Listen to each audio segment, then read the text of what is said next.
دوسرا جو نام جو تھا ٹائٹل مگر نام بن گیا، زین العابدین۔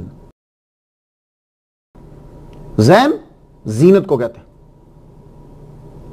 زین زیور کے معنی میں بھی استعمال ہوا، تو لفظی ترجمہ عبادت کرنے والوں کی زینت، عبادت کرنے والوں کا زیور۔ یہ لقب آپ کو خشوع و خضوع کی بدولت ملا۔ آپ کی عبادت ایسی ہوتی تھی کہ عبادت گزار حیران رہ جاتے تھے۔ اس دور کے جو نمازی تھے، اس دور کے جو نماز پڑھنے والے تھے، وہ بھی نمازیں پڑھتے تھے۔ ان کے خشوع و خضوع پر ہماری کروڑوں سالوں کی نمازیں قربان ہو جائیں ایک نماز کے اوپر۔ وہ جو اس دور کے عام آدمی تھا، انہوں نے جب امام کو زین العابدین کہا تو امام کی نماز کا عالم کیا ہوگا؟ امام نماز جب پڑھتے، اللہ اکبر جل شانہ، نماز پڑھنے والے عبادت گزار اس دور کے وہ حیران ہو جاتے۔ ایک مرتبہ آپ نماز ادا کر رہے ہیں کہ آپ کی نماز پر شیطان کو بھی غصہ آ گیا۔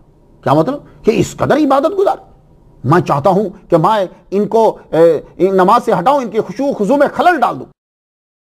تو شیطان نے یہ چاہا کہ میں خلل ڈال دوں۔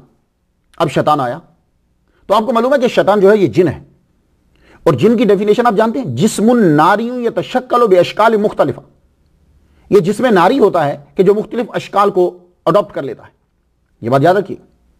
تو فوراً اس نے سانپ کی شیپ کو اختیار کیا۔ تو اس لیے ایک دور کے اندر سانپ کو مارنے کا بولا تھا کہ نہیں مارو، اس کو پہلے بولو۔ مدینہ شریف میں ایک دور آیا تھا نا، اسے بولو چلے جاؤ چلے جاؤ چلے جاؤ، 3 بار بولتے ہو چلے جاؤ، تو نہ جائے تو پھر مارو۔ یہ کیوں کہا تھا؟ اس لیے کہ اس دور میں کثرت کے ساتھ جن آ کر اسلام قبول کر رہے تھے، مدینہ شریف میں آتے تھے، تو یہ سانپ کی شکل میں بھی آتے تھے۔ وہ ایک بری میری جو جن کے اوپر لیکچر ہے میرا، اس کے اندر پوری ڈیٹیل ہے۔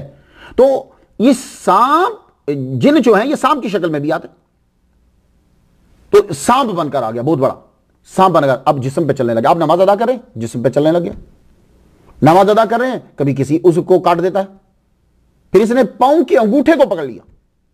لیکن ایمان ہے کہ آپ اپنی نماز میں مشغول رہے۔ کیوں؟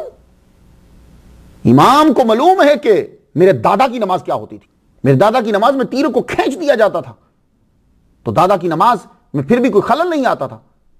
تو اب یہ سانپ، یہ شیطان جو ہے سانپ کی شکل میں آپ کی نماز میں خلل ڈالنا چاہتا ہے، لیکن آپ مسلسل نماز میں خشوع و خضوع میں جب آپ نے سلام پھیرا تو آپ نے پھر اس وقت اس کو سانپ کو دیکھا، آگے ڈرانے کی کوئی بیٹھا ہوا بھائی، آپ نے پڑھا لا حول ولا قوت الا باللہ العلی العظیم، ایک دم سے غائب ہو گیا۔